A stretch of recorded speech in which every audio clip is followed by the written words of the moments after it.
से कोई प्यार ना करे। दुनिया बनवला तू ही वाहिरे खुदाई, कहे ना बनवला दर्द दिल की दवाई।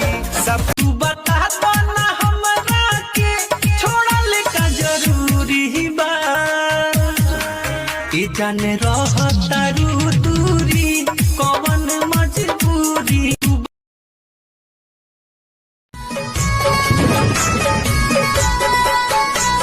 सनम भुला न जइहा ससुराल में तू जाके, सनम भुला न जइहा ससुराल में तू जाके। हमरा प्यार के बदला में बोला का दिले बाड़ू हो, तू जब दिले बाड़ू हो तो दगा दिले बाड़ू हो, तू जब दिले बाड़ू हो तो।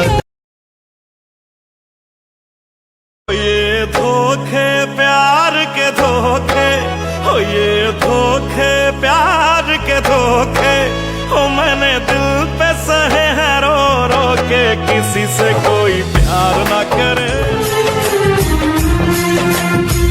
मोहब्बत का गम है मिले जितना कम है, ये तो जमाना नहीं जान पाए। तो तन्हा उम्र है गुजारी कि हमने तो तन्हा उम्र है गुजारी। सदा खुश रहो ये दुआ है हमारी,